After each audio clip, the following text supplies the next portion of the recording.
राम लाडलो, मैं थारा अपना रवि मंगवाना हिस्टोरी ऑफ स्टडी चैनल में स्वागत करता हूं। फ्रेंड्स, आप जानते ही हैं हमारे चैनल पर हरियाणा के इतिहास की जो सीरीज चली हुई है, उसी कड़ी में हम आगे जो लेकर आए हैं वो लेकर आए हैं हरियाणा का पूर्व मध्यकालीन इतिहास। शायद ही आपको यूट्यूब पे हरियाणा के पूर्व मध्यकालीन इतिहास की वीडियो मिलेगी, क्योंकि पूर्व मध्यकालीन इतिहास के ऊपर बहुत कम वीडियो बनाई जाती है। क्या होता है मैं वो आपको बता देता हूँ।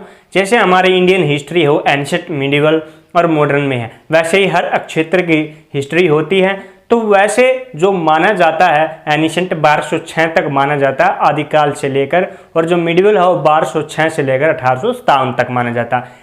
लेकिन जो इस बीच 600 यानी कि हर्षवर्धन काल के बाद और दिल्ली सल्तनत की स्थापना के बीच का जो समय होता उसको बोलते हैं पूर्व मध्यकालीन इतिहास, यानी कि मध्यकालीन इतिहास आने से पहले की स्थिति। तो यही हम हरियाणा का भी करेंगे कि हर्षवर्धन के बाद जो लास्ट वीडियो में हमने किया था एनिशेंट हरियाणा के ऊपर थी, जो उसमें हर्षवर्धन का बताया था। उसके बाद अब पूर्व मध्यकालीन इतिहास में हरियाणा में क्या होता है क्या नहीं, तो हम जल्दी से अपनी वीडियो को शुरू करते हैं। उससे पहले अगर आपने पुरानी वीडियो नहीं देखी है तो डिस्क्रिप्शन में लिंक मिल जाएगा हरियाणा के एंशिएंट वीडियो का, आप वहां पर जाकर उनको देख सकते हैं। तो हम अपनी वीडियो शुरू करते हैं।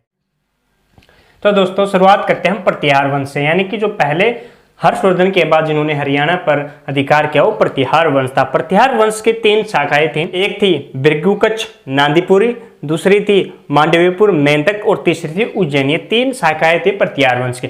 जो उज्जैन शाखा थी वो सबसे शक्तिशाली शाखा थी, और उज्जैन शाखा के ही राजाओं ने गुजरात, राजस्थान और पंजाब इस इलाके को जीता। उसी वंश में उज्जैन की शाखा में ही नागभट्ट प्रथम शासक होता है जिसने हरियाणा पर अधिकार किया। ये याद रखना कि नागभट्ट जो है ये प्रथम है।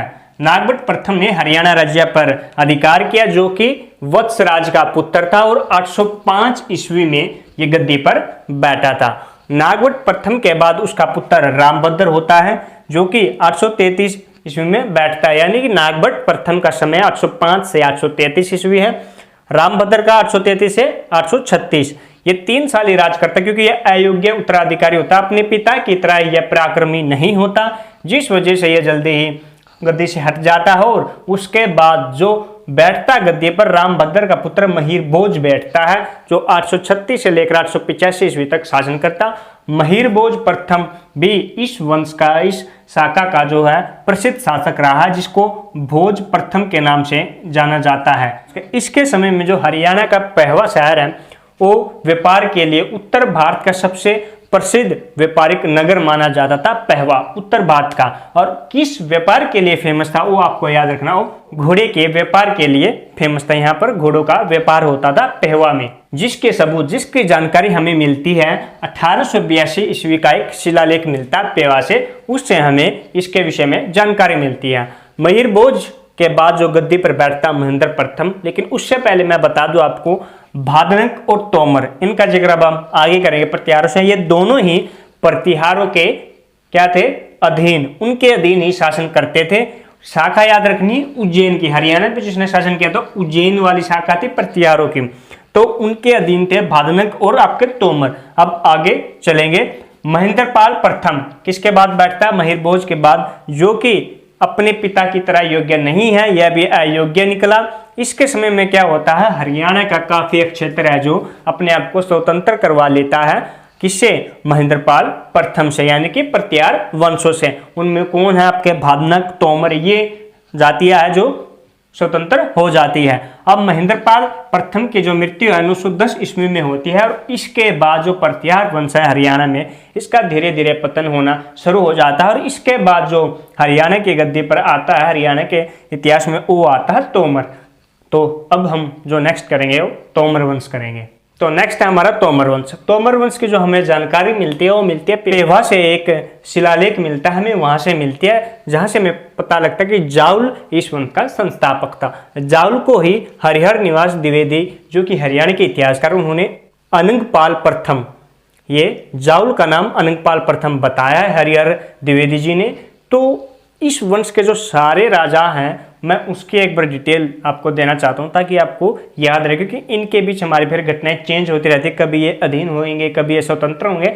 इसीलिए आप इस चीज़ का स्क्रीनशॉट ले सकते हैं। जैसे कि पहला अंगपाल प्रथम है, सेकंड वासुदेव, फिर गंगदेव, पृथ्वीमल, जयदेव, नरपाल, उदयराज, आपर्चदेव, पीपलराज देव, रघुपाल, विल्हणपाल, गोपाल, सुलक्षणपाल, जयपाल, कुमारपाल, अंगपाल द्वितीय, तेजपाल प्रथम, महिपाल, विजयपाल, मदनपाल और पृथ्वीराज।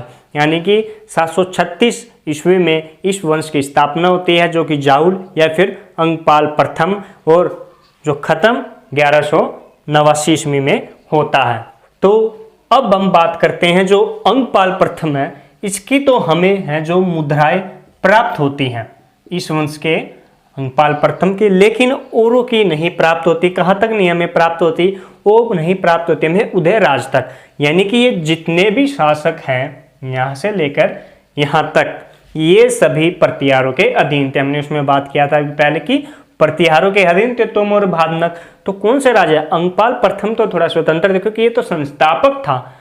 उसके बाद जितने भी राजा आए वो क्या हुआ? वो प्रतिहारों के गुलाम थे, यानी कि उनके अधीन शासन कर रहे थे। इसीलिए इनकी कोई भी हमें मुद्रा प्राप्त नहीं होती। फिर हमें जो मुद्रा प्राप्त होती है वो होती है आपर्चद देव की। ये आपर्चद देव का टाइम देखो आप 875 से 897 ईस्वी है, और हमने बताया था कि जो प्रतिहार शासक महेंद्रपाल है इस समय शासन कर रहा था, उसके समय में हरियाणा का बहुत सा इलाका जो स्वतंत्र हुआ था।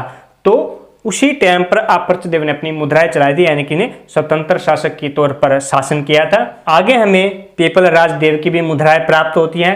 फिर हमने इन तीन रघुपाल, विल्हणपाल और गोपाल, इनकी मुद्राएं नहीं मिलती। इसका क्या मतलब है? अब ये भी अधीन हो गए हैं। किसके अधीन हो गए ये? अब क्योंकि प्रतिहारों का तो विनाश हो गया, प्रतिहार वंश तो खत्म हो गया, अभी किसके? ये हो गए चौहान वंश के। चौहान वंश जिसकी राजधानी दिल्ली थी, जिन्होंने दिल्ली पर अधिकार किया, वो थे चौहान वंश। चौहानों का जिक्र आता है, जो कि इतिहासकार हर्षनाथ हैं हमारे हरियाणा के, उन्होंने एक शिलालेख खोजा था। उसमें बताया गया है कि जो चौहान है चंदन पीपलराज देव का समकालीन था। जो चौहान राजा चंदन है किस समय था? पीपलराज देव का समकालीन, कि इस समय शासन कर रहा था। और हर्षनाथ जी बताते हैं कि इन दोनों का युद्ध हुआ था, जिसमें जो हार हुई थी वो पीपलराज देव की हुई थी, और हरा कर चौहानों ने कुछ समय के लिए तोमर वंश के शासकों पर अपना अधिकार कर लिया। उसके बाद रघुपाल, विल्हणपाल, गोपाल ये इनके अधीन रहेंगी, कोई मुद्रा नहीं मिलती।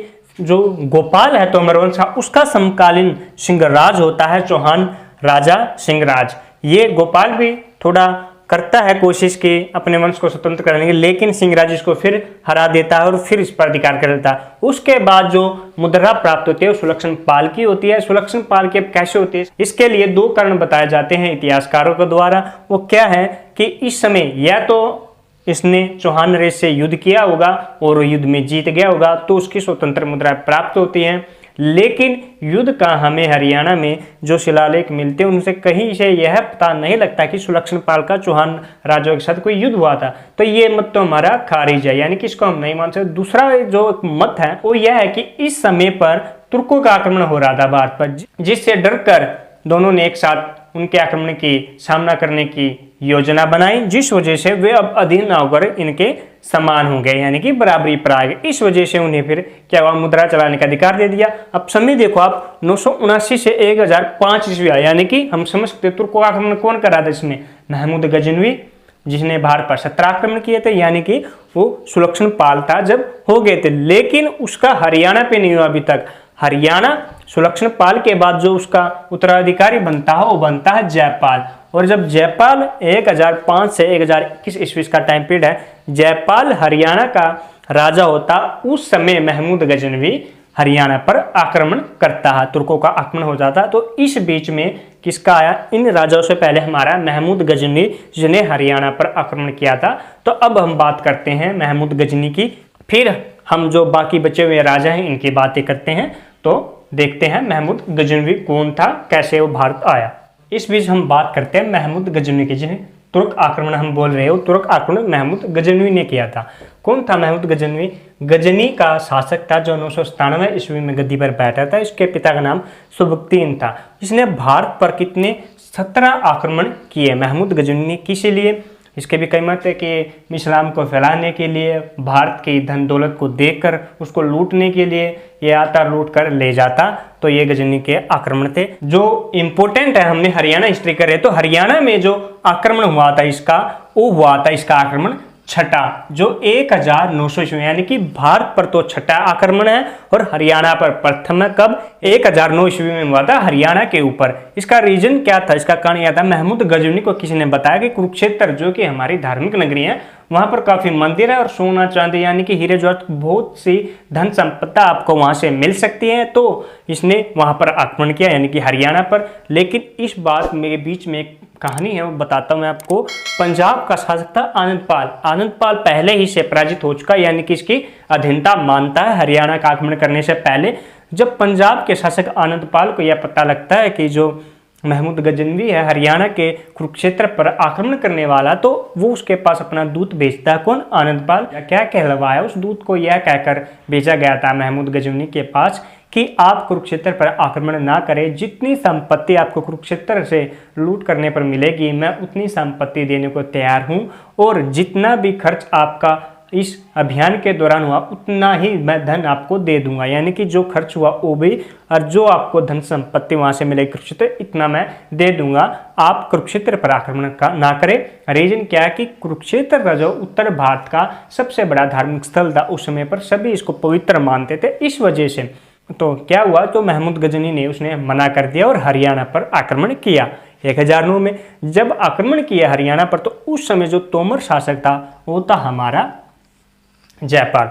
जयपाल के पास भी काफी बड़ी सेना थी। जयपाल को जब पता चला कि आक्रमण होने वाला तो जयपाल भी अपनी सेना को लेकर आ गया। महमूद गजनी जयपाल की सेना को देखकर, जो कि काफी बड़ी थी, उसको लगा कि शायद दोनों अगर युद्ध होगा तो दोनों ही पक्षों की हानि होगी। इसीलिए जो महमूद गजनवी है नारायणगढ़, जो कि हमारा अंबाला में, यहाँ से ही अपनी सेना को वापस मोड़ लेता, यानी कि दोनों के बीच कोई युद्ध नहीं होता 1009 ईस्वी में, और वापस चला जाता। लेकिन यह है कि वो फिर बेचैन हो जाता क्योंकि कुरुक्षेत्र पर उसने आक्रमण करना है, वहाँ से काफ़ी धन संपत्ति उसको मिलेगी।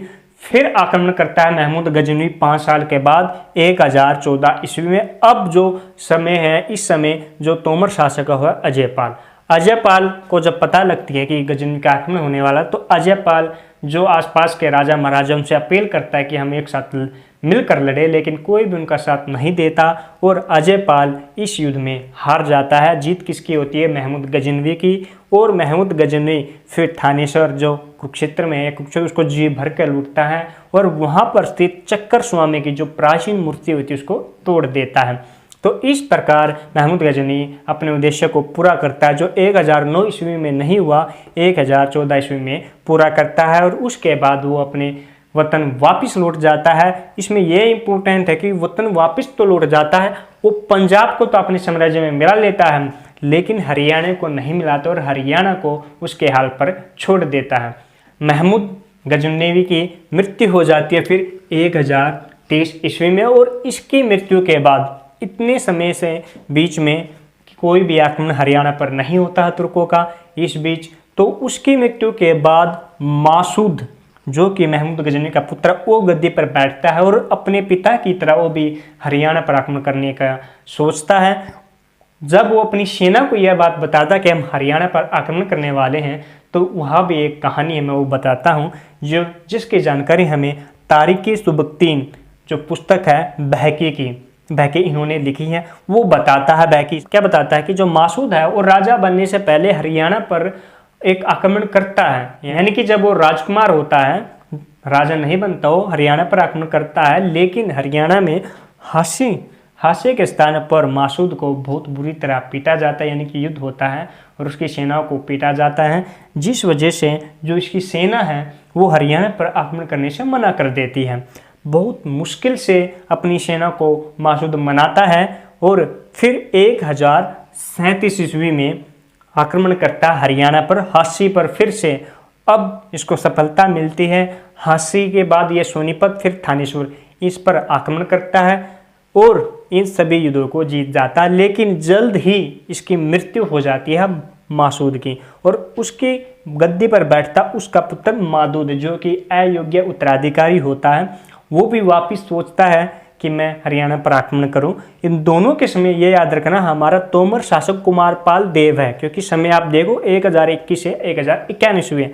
जब मादुद आक्रमण करता है तो तोमर शासक कुमारपाल अब एक योजना बनाता, फिर से सभी जो आसपास की शक्ति है उनसे अपील करता है कि आप सभी एक साथ हो तुर्कों के आक्रमण के लिए, और सभी मान जाते हैं। सभी मिलकर इनके साथ युद्ध करते हैं मादुद की सेना के साथ, जो 1043 ईस्वी में होता है। यानी कि मादुद का आक्रमण कब हुआ है? 1043 में। दोनों सेनाओं के बीच में युद्ध होता है और इस युद्ध में कुमारदेव जीत जाता है, जो कि सभी राजा महाराजाओं की सेना मिलकर बनी हुई थी, और मादुद को हरा दिया जाता। तो इस प्रकार हरियाणा से नहीं पूरे भारत से गजनी जो वंश है उसको समाप्त कर दिया जाता है, और भारत भी मुक्त हो जाता है और हरियाणा भी गजनवी वंश से मुक्त हो जाता। अब कुमारपाल देव फिर से एक स्वतंत्र शासक की बाती राज करता, हरियाणा पर अपनी मुद्राएं चलाता है। तो फिर से अब हमारा हरियाणा पर तोमर वंश शुरू हो जाता है। तो हम फिर से जो बाकी के राजा बचे होते हैं उनको करते हैं। फिर कुमारपाल के बाद जो गद्दी पर बैठता वो बैठता अंगपाल द्वितीय। अंगपाल द्वितीय इस वंश का एक प्रसिद्ध राजा हुआ। ये भी 1051 ईस्वी में गद्दी पर बैठकर 1081 ईस्वी तक शासन करता। अंगपाल द्वितीय ही हरियाणा राज्य को काफ़ी शक्तिशाली बनाता है। उसके राज्य में धन दौलत हर तरीके से हरियाणा का क्या है विकास होता है। और अंगपाल द्वितीय ही महरौली की जो लोहे की लाट है उसको दिल्ली मंगवाता है 1052 ईस्वी में, और दिल्ली में गड़वाता है। महरौली की लाट क्या है आपको पता होगा, तो कुतुब मीनार के पास ही महरौली की लाट है जिसको गड़वाया था अंगपाल द्वितीय ने। यह महरौली में था पहले, जिसको कि चंद्रगुप्त का जो चंद्रगुप्त मौर्य है उसका लोह स्तंभ लेख माना जाता है। और क्या किया अंगपाल द्वितीय ने वो महरौली से मंगा कर दिल्ली में गड़वाया था, जिस वजह से उसको महरौली की लाट के नाम से भी जाना जाता है, या फिर महरौली के लोहा स्तंभ के नाम से भी जाना जाता है, जो कि कुतुब मीनार के थोड़ी ही पास में है। तो इसने दिल्ली से बाहर अंगपाल द्वितीय ने जो सूरज कुंड है उसका निर्माण भी अंगपाल द्वितीय ने ही करवाया था। अंगपाल द्वितीय के बाद जो गद्दी पर बैठता वो बैठता है तेजपाल 1081 ईस्वी में, जो 1105 ईस्वी तक शासन करता। इसके समय पर फिर गजनी के एक शासक इब्राहिम है वो आक्रमण करता है। यह अपने पिता की तरह योग्य नहीं था, बिल्कुल निकम्मा था, योग्य था, और ये इसकी इब्राहिम की अधीनता को स्वीकार कर लेता और इस प्रकार फिर से तोमर वंश का पतन हो जाता है। उसके बाद जो 2-3 शासक हैं वो भी ऐसे रहते हैं और इस प्रकार हरियाणा से तोमर वंश का पतन हो जाता है। उसके बाद फिर से हरियाणा में चौहान और भादनक का उदय होता है। तो डिटेल से अब जो आगे की चौहान और भादनक की वो करते हम देखते हैं। अब हमारे चौहान और भादनक है फिर से उनका उदय होता है। चौहान हमारे शाकंभरी के थे, ये हमें याद रखना है।